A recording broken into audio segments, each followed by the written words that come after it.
Hi, this is Maurice, Benard, and Anna Damergis. Welcome to the Maurice and Anna Show. Okay, here we are. This is the Maurice and Anna Show. Look, if you're out there and you know, this is the kind of show where you just watch and you have so much fun watching it that you have joy inside of you, and it makes you just laugh, not cry. Although I did cry in the last segment a little bit, but usually you just have fun.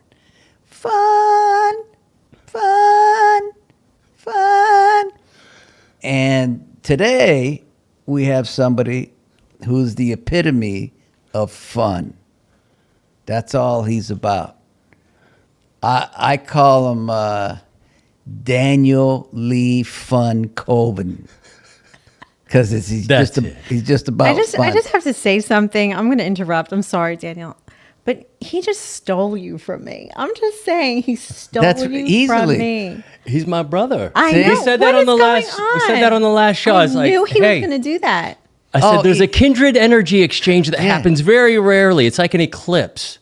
It's just, And it happened when we did the State of Mind show. I was like, this guy's my brother. and he was on State of Mind today. Well, not today by the time you watch this, but he was on today, and he was fantastic. And people are writing stuff about him and quoting his lines. That's when, you know, on any show, when people quote your lines, you know something's cool there, right? I did That's see that. true. Right? He even said, that's my new mantra. He's- I won't say it on here, You but get what I'm saying, right? Yeah. That's very Because cool. even as on I'm on General Hospital. I don't know if you know. I've been on 30 years. A lot of people quote Sonny's lines, you know. Oh gosh. Okay, anyway, Anna, go ahead. Take the interview. It's your interview. You already started it. No, You no. can say. Introduce him and what he... Oh, I have to introduce him. Yeah, I thought I- you knew more I about did him than I do because you interviewed him. I'm just Well, I did introduce him already, but in a fun way. Now I want you to do it technically. Oh, okay. Well, we have a very good friend Oh, look at... who I well, adore. we have a... Okay, go ahead. I'm sorry. Don't interrupt me, okay? He's my friend. No. Now he he's was. our friend. He was my your friend first. See, we're gonna fight over you. it's like a little family in here right now. Mom. So Daniel is an actor. He's an entrepreneur. He is a businessman. He is a father. He is an Army veteran. And he is also a realtor in San Diego. Yes, I am. Jesus. And he does many things. And I think that he's going to be the next action hero. I'm just saying it now. Amen. I believe you. Yes. I say that too.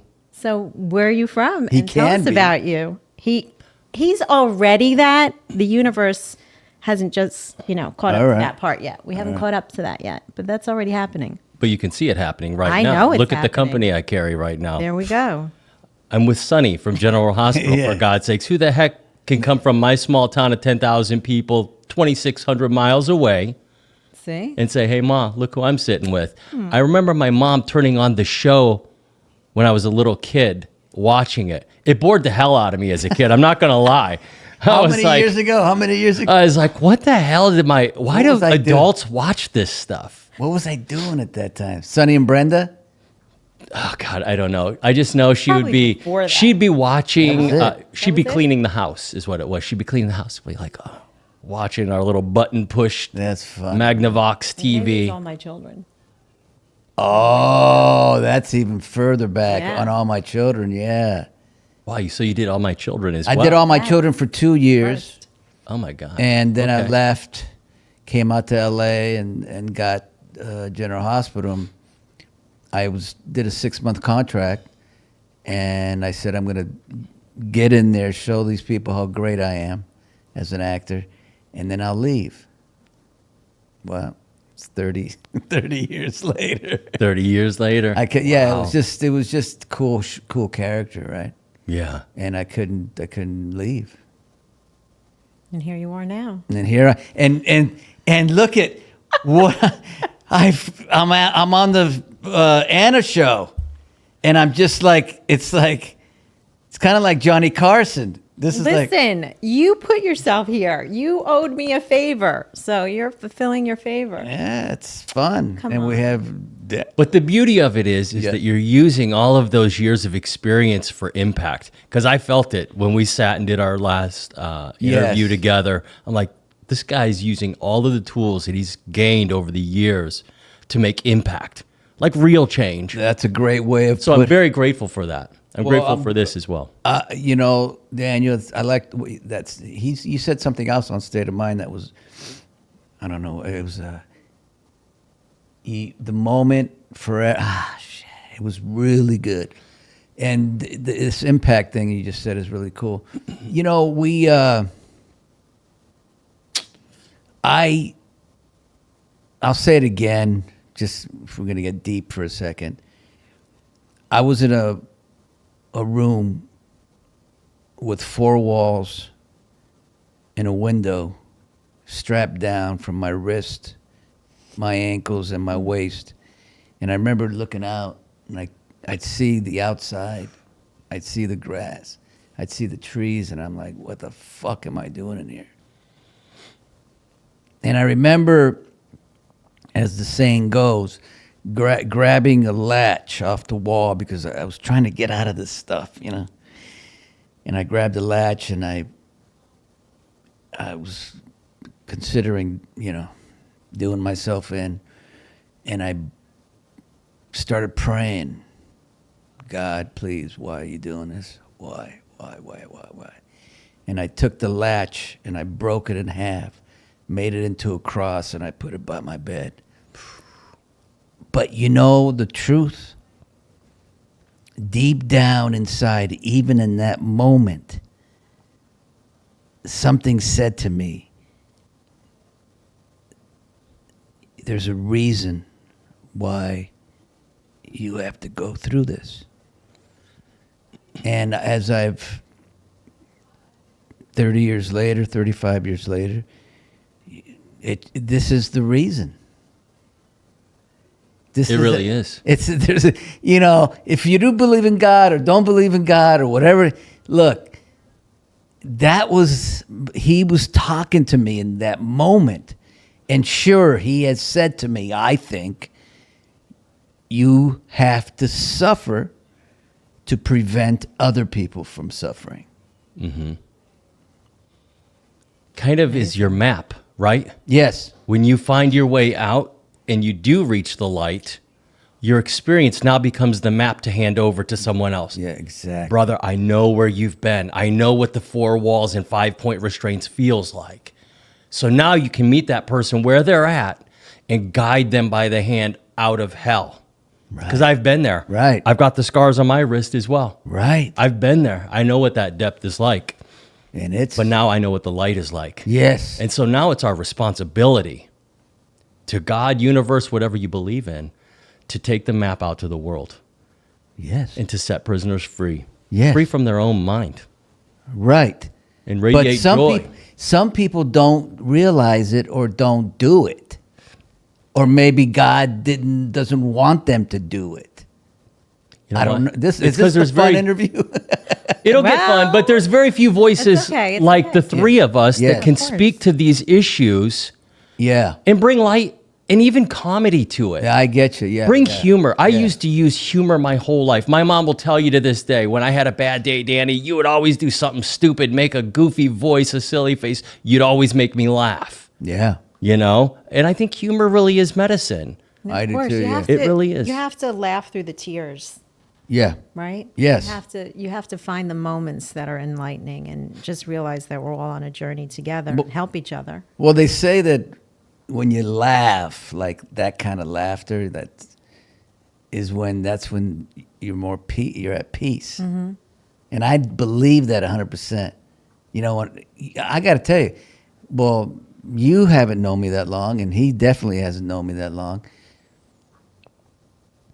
I never laughed like I laugh now. Like wholehearted. Yeah. It just, I mean, I did, but only with my dad and my mom, you know, but it was never that, you know, especially, gut laugh. yeah, especially in the last 10 years.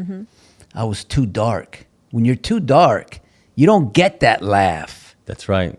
It's when you lighten up and that laugh comes and you're like, wow. And now I laugh all the freaking time. Yeah, you You do.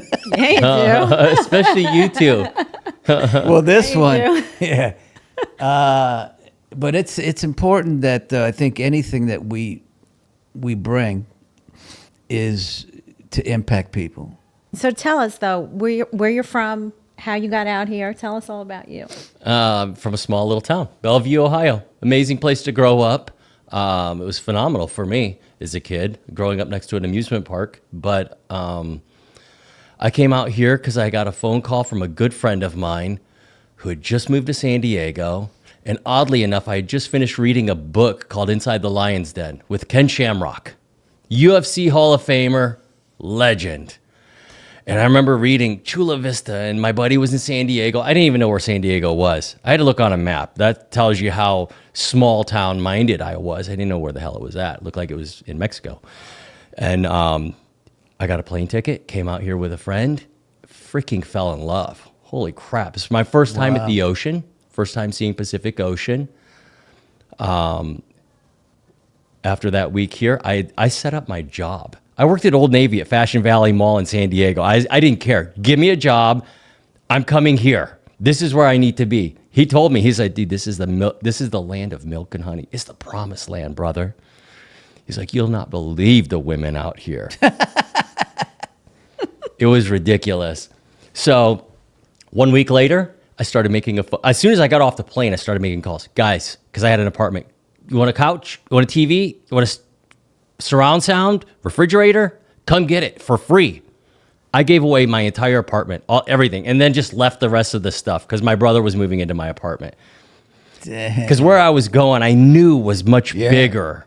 I could feel it when I got off the plane here. I was like, holy crap. That seed inside that we talked about before is about to give birth, and it's going to happen out here. This is where I needed to be. And I ended up going to Lion's Den. I figured out where it was at, the Lion's Den Fight Club. And I saw Ken in there. Dude, I was so starstruck and scared. I sat in the car. I never even went in. It's like, there's no way I can't go in. This is like... It's too real. And I was total fanboying like a little girl. I'm like, oh my God.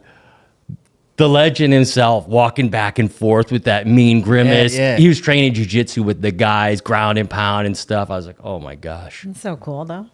Yeah. It was amazing. And then when I finally did meet him, it was amazing. It was incredible. His dad, Bob Shamrock, was like, come in here, come on in. And just welcomed me in like a son. And ended up sparring and doing some training. And that was history. How long were you there? Until he left for Reno in 2000. God, I don't know when the heck that was. Like years? I was there for a few years. Wow. Yeah. Training with Shamrock and a lot of the Lion's Den, the old school guys, Guy Mesger, was Frank Pete there? Williams was there. No, those two, Frank and Ken, were at odds with each other at that time. Yeah. But as you know, now they've made amends and Yeah. come together at some point. And I think they did a little documentary about it too, which is really an incredible show. It is incredible, yeah. Wow, you were there for that, just training and stuff? Yeah. Ken became like a brother, and through my trials and some of my really shitty decisions in my life, I was like, dude, I need a place to stay after boot camp, and so I lived with him. Damn. How long did you live with him for? Probably 6, 7, 8 months. In his family. So his kids are like siblings. Connor, Ryan, Sean, Fallon, they're amazing. The whole family's amazing. For them to trust Bob, because Bob lived with him too, stayed with him. Wow. Yeah, it was phenomenal. Cool. Getting to so hang. you saw him in one place, and then you went and found him. That's kind of like living with him. It was, See how trust that me, happens? the things are surreal when I'm in the moment. I'm like, holy that's kind of like Majid's story. wow. He wanted Benny the Jet. He came from Pakistan. Right. And he found Benny the Jet and became like that. Yeah. And, See, you can manifest anything. That's the whole beauty of it. all right, so let's go to the next. So what can we talk about, Anna? I think you have a topic in mind. Well, because he was in the army, and yes. we talked about it on my show a bit. But what do you think about what's going on in the world right now? I think there's a lot of people with their blinders on, and they're not paying attention. I think we're being walked slowly the Green Mile to World War III right now. Damn.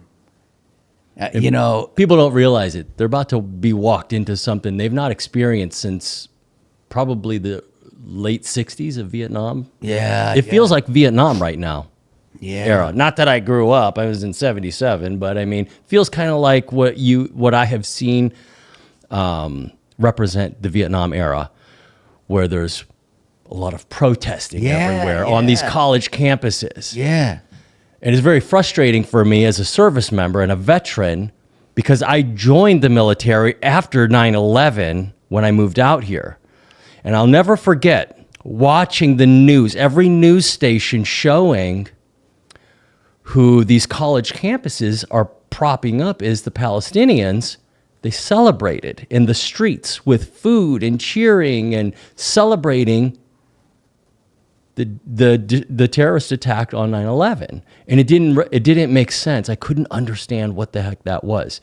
But now fast forward, we understand that the governing body over that entire Gaza Strip area is Hamas. Hamas, a terrorist organization. Yeah. And so my heart goes out to the innocent Palestinian, especially kids like you. I have such a heart for kids. Yeah.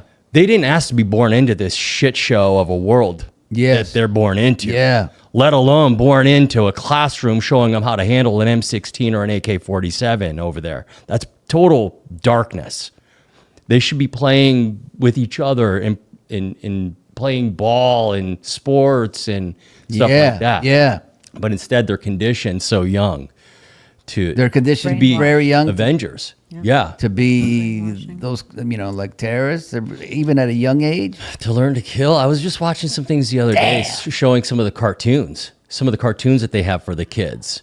Like one of the games is Stab the Jew. Oh my God. Wow. Stab the Jew. And these kids they pretend like, wop, wop.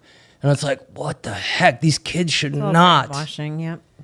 I mean, but in the same sentence, I'm also not for Israel just blasting from the air all these missiles, not knowing how many civilians are getting hit, how many kids are getting blasted. It's like, if you're going to do a ground game, stop with the air missiles, do a damn ground game, Yeah. and do clearing of the buildings like you said you're going to do. That way you can minimize casualties of the war, Yep. But There's a better Daniel, way don't to you do it. think that it's going to not end well? I can understand Israel's perspective, and I can understand the other perspective. I know that's a very diplomatic response, but I never thought we would see paratroopers by the hundreds filling the air of Israel like we saw. That's Red Dawn shit. I didn't. What? I don't know this. What? You didn't see it? There was a music No, festival. I didn't see anything. Gosh. The main first scene was a music festival, about 200, Oh, yeah, 200 that, something yeah. kids Okay, at a okay. music festival, Okay. blah, blah, blah, having fun. And in the background, they see paratroopers, and they're not thinking that those people are about to come take their lives. Well, guess what? They mowed them down. Jeez, that's Mowed them down, crazy, you know? man. That's that party thing. Yeah, right. Terrifying. But I didn't know there was hundreds of. Man. Wow. And It's just it's tough. It's tough.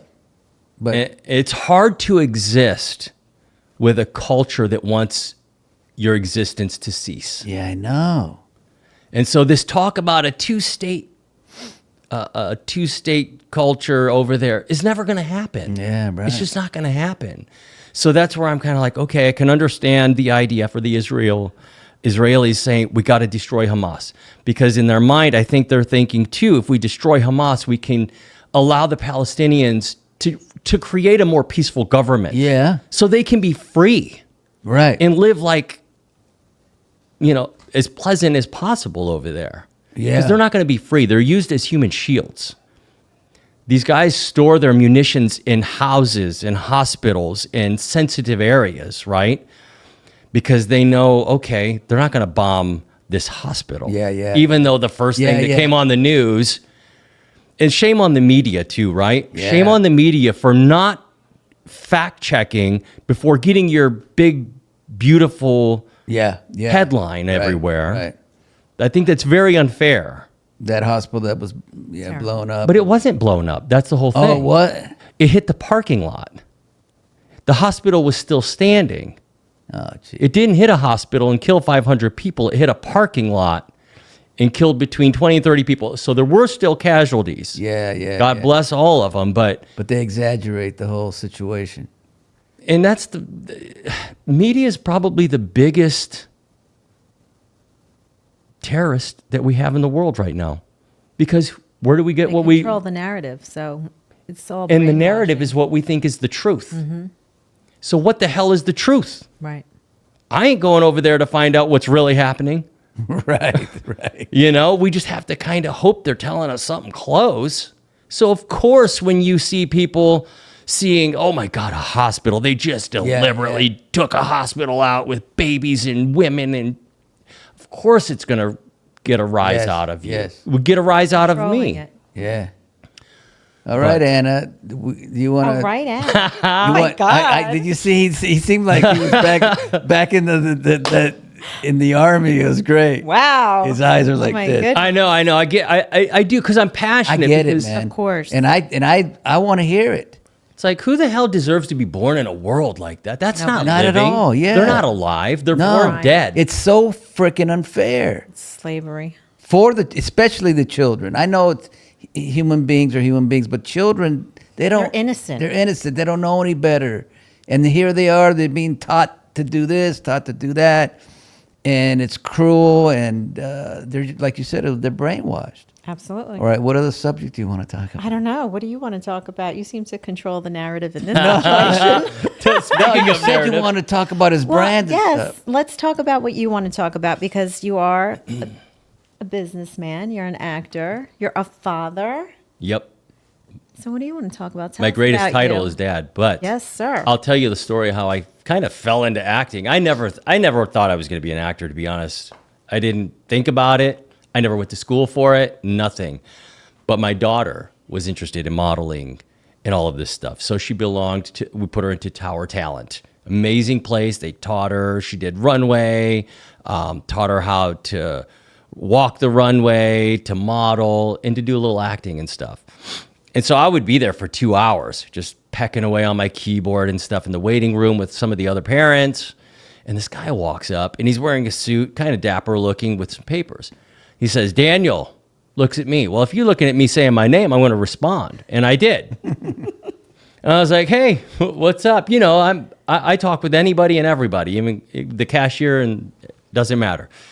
And so I'm following him. And I immediately went to a little bit of fear, because I was like, oh my God, her teacher volunteered me to do an audition, is what I felt. And I started to panic, because I was like, I do not want to talk in front of a camera or into a mic or anything. I was scared to death of it. And we get back there, it's exactly what it was. He hands me a little bit of paperwork talking about the project. And I go into the room at his office, and there's a cameraman, the writer, and one of the musicians.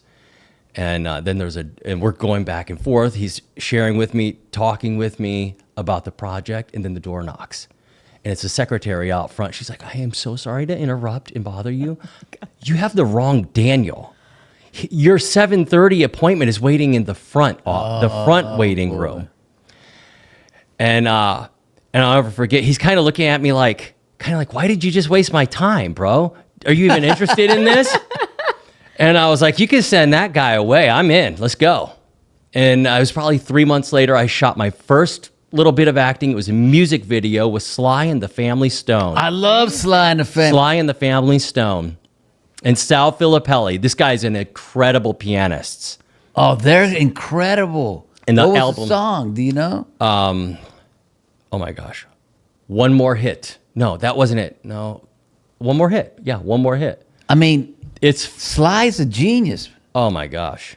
You don't know Sly and the Family stuff? No, I You would know the music, because I felt the same. I was like, I guess I'm doing with this guy Sly and the Family. First, I'm like, Stallone? What? No. Hell yeah. Rocky? Wow. No.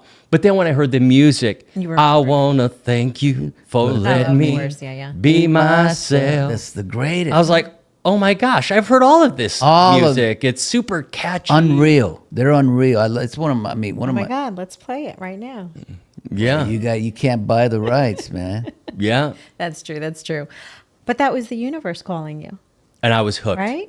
I was hooked. I was like, first of all, I don't have a black eye. I don't have a headache, a fat lip, Yeah. and I'm making money. Holy crap. Yes. And I got the dopamine drop that I would have gotten when I would box.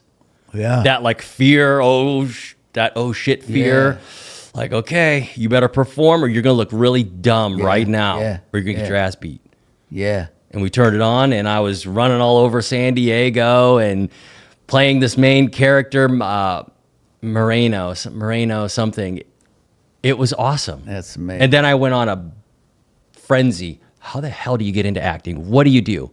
And like you would say, doors started opening. Yeah, of course. Yeah. My buddy, out there. my buddy Yeah, calls, and his it's out there. girlfriend's right there. She's like, "Oh, I'm a stand-in for Kiefer Sutherland's co-star on 24. Here, let me get you a golden ticket for Central Casting. Start there and just start You learn. learning and learn." Holy crap! Every week. So let me ask you a question. Do you think that there's any age that you shouldn't start acting? Ooh, that is a good question. Stumped him. No, Morgan Freeman started really late. Right? I think if you can, you do it at any age because if You you shouldn't be ashamed to No, say you if- want to act at a later age. no, it's got to be in your heart and that's your passion that you cannot not do it. So that's not an age, right? No. Yeah, I mean, I kind of think that it doesn't really even matter what anybody thinks. You just have to do what your heart tells you to do, like you're saying. You have to Yeah. have that strong constitution to believe in yourself, to move forward. Yeah. To say, this is what I'm going to do. This is happening. If nobody else likes it, see ya. the key That's it. the key to for me being I was in my early 20s and I went through hell when I first started acting. But what I knew that I had to do is be the greatest actor in the world. Whether I achieved it or not, that's what I wanted to be. So I studied and studied, and I was just always working at being a great actor. Do you have a favorite scene? No, I just did a lot of different scenes, you know. But it was all acting class and getting better and getting better and getting better.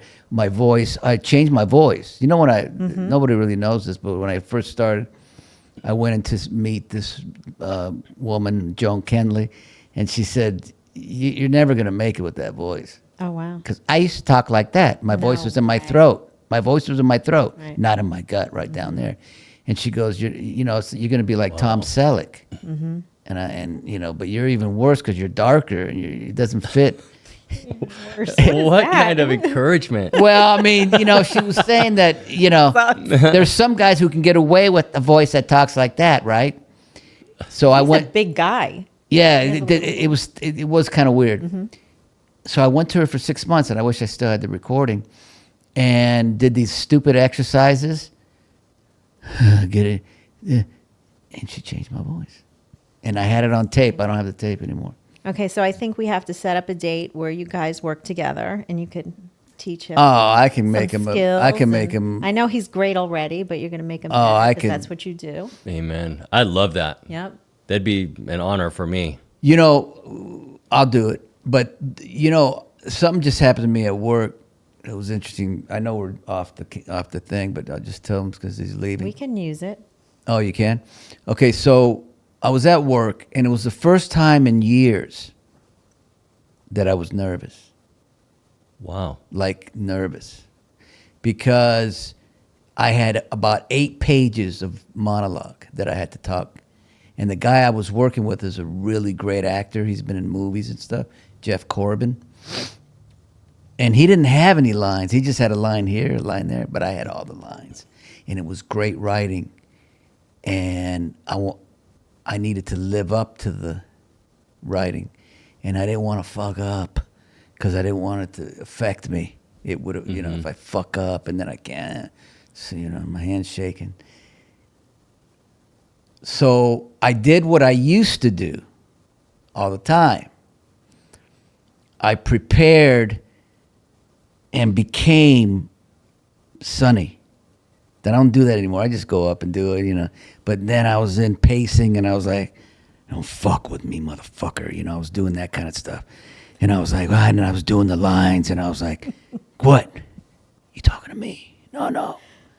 You know, and I was in it, telling myself how great I am. You know, I'm the, and then I went up and I felt much better, but now you got to do it. Woo! And it's all me talking, man. And that's what I say to all actors. It's all about the preparation. If I hadn't prepared and gone up there, done. I'd have been cooked. Yeah. But I prepared even more so than I usually do by becoming something. And I used to do it all the time. I'd go up, but it's too much work. But this time I felt like I needed to, and I kicked ass. And the cameraman goes, when I saw you, you scared the hell out of me. I had chills because I was like, let me tell you something. You stay away from my family. If I ever see you again, I'll kill you. It was that kind of stuff. Yeah. But it's all about preparation, Daniel. That's the key. Just like in anything, boxing. I was just going to say, it reminds me of boxing. Yes. I boxed for 25 years. It's the same thing. It's about preparation because don't go in the ring. Don't go on that set without knowing this stuff backwards and forwards and backwards. And then when you look at people, you got them. Because when you're not prepared, you look at people differently. Like, fuck, I don't know my line. Yeah. God damn it, I don't. But the damn dialogue. Oh shit, what's my line? you know what I mean? It's a different look. Of course. But when you know your stuff and you look at someone, you got them. Yeah. So anyway, all right. Well, when you go into character. So wait a minute. We can't just end it like that. Maybe he wants something to, say something All else. right. So what else do you want to say? No, but really. But Go ahead, for say real what you though, wanna say. with that amount of monologue, what do? Just lock yourself in a room and just memorize? Yeah. Do you break it down on cue cards? What's your best way of recall and memory? Because I have a very ADD, ADHD brain, and that makes me nervous to think like, oh my gosh, because I'll set myself up in panic and be like, and blank out like, oh, what the hell? If you like, but I had 8 pages, right, and probably had 10 pages to be honest with you, but.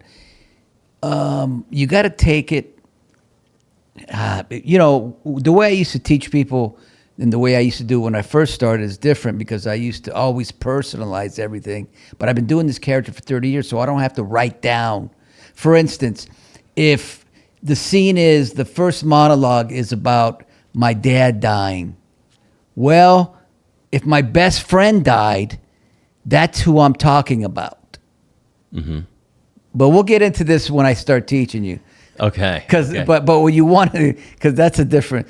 What you want to do is take a monologue and the first quarter of the monologue, learn that backwards and forward, and until you have it, go back to the beginning again. But that's just this much, and then when you get it, maybe 4 or 5 times in a row, good, you got it. Go to the next piece. And then you learn the whole piece. I see. You So break you're it chunking, yes. chunking. Memorize Yes. this, and then add a few more. Yes. and then start from the top, Building come it. down. Right. And But I will teach you see. the method. The method is from the Actors Studio, where all the guys, Pacino. Oh, yeah. I'm a member of the Actors Studio, and that's one of the goals that I wanted to become a member, and I did it. And what the Actors Studio does is it teaches you have to use your personal life into the work. So, like I said, if somebody dies in my life, it used to work great for me because somebody would die on General Hospital, And so I'm not talking about my character, what happened. I'm talking about that's how real it gets. Yeah. So if I just did a monologue where I do a vow to the girl I'm marrying. It's 2 pages of monologue. And I just thought about my wife. Because the audience doesn't know. Yeah. So they're going, oh my God, he's so deep with this character. But they don't know that I'm really thinking of my wife. Yeah. Yeah. And that's how the method is. And that's what I've been able to do on the soap opera. And there's not a lot of method actors on a soap opera. And you like teaching now. Yeah, I'd rather teach than act. See? Oh, wow. I'd rather teach than act. And I don't charge anybody because it doesn't. All right, don't say that on TV. Well, I don't want. I'm not talking about him. I'm talking about other people. Yeah, no. But I have done it, and I've A taught. lot of calls. Yeah, right. I've taught a lot of young actors, right? And I got about 10 Emmys to prove it. They've all won Emmys, 7 Emmys, and I've won 3. But it's a beautiful thing to watch somebody grow and become. You tweak, you do this and you do that, and they just get better. Yeah, but Daniel has that thing. That's the difference. He has that thing. Oh, he's not I could tell you right now, it's going to be so easy. There was a clip that actually inspired me during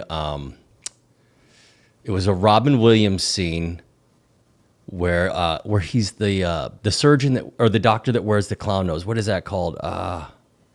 He wears the little red nose. Do you know what movie that is? What am I talking about? I keep Hunting, is it? No. It's anyways, they're not gonna allow him to get his license, and he's in the courtroom, right? And then all his students shuffle in through the back, and he does a monologue. He's like, I don't care if you approve me for this license or not. I'm going to touch lives. I'm going to impact lives. And I'm going to do the work that I was called to do. You know, I'm sure, I'm not saying the lines exactly, but it was that where I was like, man, acting's just us playing. Yeah. It's inspiring. Yeah. It moves you to do stuff. Rocky moved me completely. to get up at 5 a.m. and run in the snow before school when I was a kid boxing. Yeah. I'd listen to the kids aren't going to know what the hell we're talking about, but my Sony Walkman with a love Sony. cassette tape. Yep. And it would run out, and I have to flip it over in freezing cold and be like, nope, burning heart's on the other side. In the burning heart. And I was like, yeah, here we go. Another 2 more miles. Let's go. But, the great actors, they all I can tell who personalizes and who doesn't personalize. Oh, wow. And, and you can tell. Because when you personalize, it just becomes that much more real.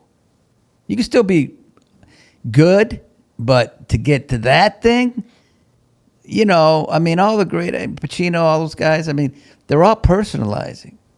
Yeah. And you could, because it's so real when you watch, and it moves you. And now I don't really have to personalize, but I used to write all that stuff down. Like if we start working together, I'm going to tell you to write. I'm going to put it all down on paper. So, what I love about it is, I say to these actors, "You're going to have to tell me stuff about your life, man." Yeah. And sometimes they kind of don't want to, and I said, "Well, how good you want to be?" Yeah. So, amazing. what's the pain that you've had when you're okay? Put that in this. Put it right there. Now say the line. That's right. And it comes. Yeah. You want to get the emotion out of them. Yeah. But words don't matter. It's all about the emotion. That's So, like I said, why you're saying all what of you're that saying. Yeah. that you've been through to the Yeah. character. Which is the beauty of God or the universe, what have you. Yeah. To give you the opportunity to use your traumas and your experiences Yes. as a gift for inspiration for a moment in a scene. That's it. How beautiful is that? But you can also take it to the extreme, like because I used to do the method so much that I had Sonny had a nervous breakdown, but they kept going on it, and every time they tell me, "Are you all right?" I'd say, "Yeah, I'm fine." And my wife knew I wasn't. Wow. So one time I was in the scene and I heard my mom and dad talking in the scene. And I went, oh, fuck, I think I've gone over the line. And my wife called and said, cut this now. And art imitates life. The Monday, I had my first anxiety attack at home after that scene. And on a Monday, Sonny's going to therapy. Oh my God. I'm sitting down with the psychiatrist characters, and I'm all messed up. It's a trip. Legitimately. But that's, sometimes you could take it too far. And a soap is nonstop, man. It's not like a movie. Machine. Not like a movie where you have time and it's, you know, you can go. No, this is 20, 30 pages a day of me going, you know, getting, personalizing. Wow. It wasn't, my wife knew it was too much. And so she said later, all right, we're done. Okay. Right? So wait a minute. Tell everybody where to find you. Oh, yeah. Daniel Lee Colvin. All my handles for social media. Daniel Lee Colvin. It's a great name, too. COLV as in Victor. Great name, IN. great person, right? Oh, gee. Thank you. Anna, let's relax on Don't that. get jealous. Okay, so here we are. What do you want to talk about? I know what I want to talk about. I like asking you what you want to talk about, and I just say I know what I want to talk I know, because you don't really care. So you said you boxed for 25 years? Yeah, I was. That's how I met Majid. Of course. I went to look for a place to box, and Majid and Jeff came up, and I had to choose between one or the other, and of course I chose Jeff. And I stayed boxing for 25 years. Now, the reason that that during COVID I didn't box, right? Obviously. yeah. And I figured out that my hands weren't shaking.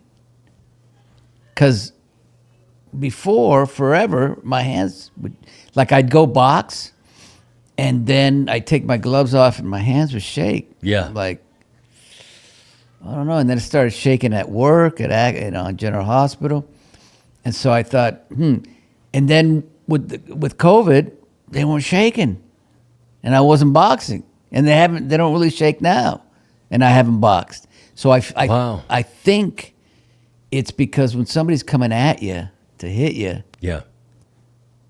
the stress causes. Certainly stimulates your nervous system. Right. You're like, okay. You get it? Is this it? Is this it? Yeah. I So do. get it. I don't, I just haven't been, I hit bags, Yep. and I'm cool with that. That's all I do. Oh, that's all you do? Just bags. Yeah. Yeah. Because if Yeah. I try and go to a gym, my brain will fool me into thinking, man, bro, you might have some more left in the tank. Like, I might be able to still do some of this. Because I do love the sport. I absolutely love the sport of boxing. But then you get in there with a 25-year-old and you're like, he's tattooing the hell out of your face. And you're like, never mind. You had headgear? Oh, yeah. I never did, because I got hurt more with headgear, because it gives people the green light to hit you harder. Yeah, well, and it impedes your vision. I know. A little bit, like my peripheral, and I mean... But people should have headgear, I guess. But I just let people know, look, I can hit you, not hard, just tap you. Yeah. But I'm on TV. Yeah, So- yeah.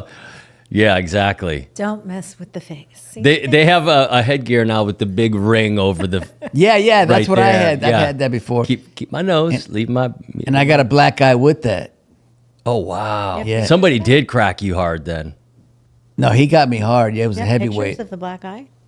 Nah. I want to see the black eye. I went to work with a black guy. Ooh. Then they get, you know, I get in trouble, I would imagine. you know. No messing the face. I told him, no messing the face. Let's keep Yeah. the face preserved. I'm done now. But I'll tell you what though, the sport itself, the training for It's it, beautiful, it man. builds something in your soul. Yeah. Because there's a certain grit you have to have and a certain mentality to go, even just sparring, even knowing it's like your buddy, right? Yeah. To take a punch and give a punch Yeah. is such a different mentality. And you have to either love it or stay the hell away from it. And Yeah. I got my first black eye. I loved it. When I got hit, I used to go in and spar and take a couple shots. Just drop my gloves. Just take a couple shots on the chin. It knock me, it wake me up, and just be like, okay, we're in a fight. Let's go. Let's go. Yeah, I was addicted to it, man. There And is, I'd go right? like twice a week, and I couldn't just go to hit bags. I'd have to go in the ring to Move around. because I'm fast. Yeah, I was you always are. fast, and everybody, Majid will even tell you. But at the time that I used to go with Majid, I was in my dark stage, Oh, wow. so he would see an animal in me, dude. It's a great place to go, though, when you're in Great darkness. place, yeah. But That's a common thing with fighters. If you see some of the fighters, you know some of their story. Look at Mike Tyson, one of the Yeah. greatest of my era. right, Really bad childhood, but he took all that trauma, that pent up yeah. mess, and directed it. But he also had a mentor. But then, but then he screwed his life up after he got famous and all that. Yeah, all that stuff that happened. I mean, Yeah. he's bipolar, so I guess his wife said at the time, but Yeah. he seems like it, or he's But you know what he'll always tell you? Customato was his coach, right? Yes. The old man. He's like, this guy basically brainwashed me. He kept telling me I'm the next heavyweight champion. Yeah, And even though he didn't believe it, he thought, I'm just some poor kid, No, and because he had a bad rap sheet. His mom was Yeah. a prostitute. I mean, just really bad stuff. And this guy just kept feeding him, which is a testament to who you surround yourself with. Exactly. Who the hell is talking to you? Who's speaking into your life? Because it can be poison or it can be a blessing and pushing you somewhere. yeah, And that voice, I mean, shoot, made a world champion out of him for real. yeah. Who's your favorite boxer now? I'm loving Bud Crawford right now. Bud Crawford just I used to love Keith Thurman, man. he's Let me been tell you, quiet for a minute. I know but- it's over now, I think, for him. But in his day, Mayweather wouldn't even fight him. He was knocking everybody out. Yeah, he was nasty. He beat all these great guys, but nobody really gave him the credit Yeah. like they He did didn't- Spence or Crawford. Or Canelo. Well, yeah, Canelo. Or but- those Yeah, he didn't. You like him? Who? Canelo. Yeah, I think Canelo is. You just can't hurt Canelo. he's a tough dude, man. I mean, how do you fight somebody that is strong and you can't hurt him? It just moves forward. Yeah, what do you? He do? doesn't move back. He just constantly. I mean, he did lose to Bivol, But he went up to a heavier weight Yeah, class I to know. fight Bivol. And Bivol is a very special fighter. I've never seen a more disciplined fighter in my life. no, he's incredible. This dude is so composed. You heard of Better Beef? Better Beef? Better beef? Oh, dude. No. Oh, he's undefeated, and he's up there with Bivol. Really? And let me tell you something. This guy's he's an animal. An animal. Nobody wants to fight him. Really? How old Okay. I'm not familiar with that guy. He's probably between 25 and 30, but he's like I think he's Russian, and he's just when he hits you, it's just he crushes you. Nobody. He throws sledgehammers? Yeah. You'll. How about Benavidez? He's another guy who. I think he'll beat Canelo. I want him to, I think he will. but I just. He's a little younger. He's got longer reach. He's taller, Daniel, I know, but like Bivol. no, Bivol is Think more of of a skillful guy. He is, yeah. That's kind of what, and he's big, like you said, but Benavidez, I don't think Canelo can be hurt. Yeah. So you're thinking he's going to stay back in those long arms I think he'll keep him right there. and win on points. Well, I think if he stayed back, jabbed and he could beat him on points. I think Canelo can, because Bivol beat him, and so did Mayweather, can beat him on points. Did I tell you my Mayweather story? No. Okay. I'd love to hear it, though. Okay. Just because I just and I love Mayweather, too. yeah, well, I don't. Let me tell you gosh. why. Let me tell you Oh, why. well, that's another story. Oh no. And I've talked about this with Stephen A. Smith, and okay, so I went. All personal stories. So I went to Dancing with Stars. I was invited to go. They wanted him to dance. Yeah, but, Turned it down. I said no like Oh, no. 2 times. Anyway, okay. Oh, that's sunny. All right. Anyway, I was in there, and the tension in there. Because my friend Cameron Matheson was dancing. So I'm there, and then Wayne Newton comes in, and they introduced me to Wayne Newton. Hey, Wayne, how are you? It was cool, but just tension inside. I said, oh, man, I would never do this. And that was then. Now especially, I would never do it. But I walk out, and I see Mayweather walking down the stairs. And I went up, and I'm not a jerk, I'm a nice guy. And I went up and I said, hey, man, I'm a fan, man. I just wanted to introduce myself. And I put my hand out, and he looked at my hand. And he just looked at my hand. And I put my hand down. And I know the look on my eyes for a second was, I will kick your ass. And then the next second was, oh shit, it's Floyd Mayweather. Not so fast. And then at that time, somebody came up. My friend came up and said, oh, Floyd, this is Maurice Benard. In his world, he's the biggest, just like you are in your world. And Mayweather said, I doubt that. So Wow. and now we're standing next to each other. Now, it's ugly, okay? And he says, somebody said, or Jim, my friend said, he's on a soap opera, and he's he's really popular. And Mayweather said, well, he ain't as big as Cameron Matheson. Cameron, who we had on this. Right. And I looked at Floyd and I said, Cameron's good, but he ain't me. Then his manager, he felt the tension. Now, I'm not going to fight this dude. I'll get killed, right? But he felt the tension. His manager comes up, the guy, bald guy. Yep. Man came up and said, Floyd, let's go. Took him away. And I was supposed to watch the thing. I felt Not pleasant. no, Yuck. and I left. But that's the first time ever in my life that I went to shake somebody's hand and they didn't shake it. That's a shame, because he should be a role model, and a good example of real champion. Yeah, Real champion. yeah. I don't know. Now look, I will say this. A while back, like maybe 15 years ago, Yeah. I went into a place and Floyd was on the wall, laying back.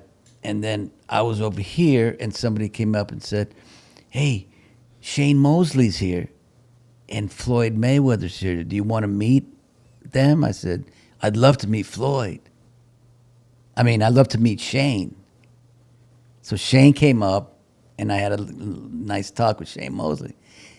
Did Mayweather remember? Oh, you left that part out. Yeah, but I'm telling you, it was like. I think that's important, don't you? But look, was he even watching? I don't know. But I asked Stephen A. and Stephen A. said, no. He says Floyd is like that. You could come up to Floyd one day, and he treats you that way, and then the next day he doesn't. He's just that it's all about money.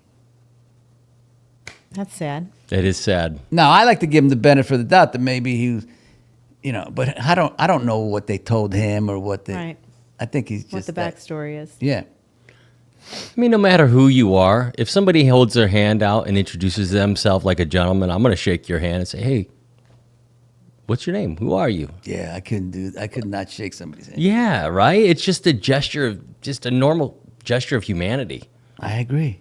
It's not, And I don't know if it's ever happened to you, but when it happens, you feel dirty. oh, disrespectful. Yeah. It's very disrespectful. Yeah, but anyway, okay. What else? Hey, That's I think it. we're done. We're done? We're out, yeah. Next weekend, who do you have? Woo. Tyson Fury or Francis Ngannou? Well, Super heavyweights. Fury has a lot to lose if he gets clipped. I think, this guy could get a lucky punch. That's what I'm saying. That's what I love about the sport. It's always 50-50, no matter how great you are. It's 50-50. I mean, I would pick Tyson Fury, but this guy hits him. But he's been hit by Wilder. Yeah, but there's something different with this guy, I think. I'm thinking it too, but it's next Saturday. Yeah. I'm in Graceland.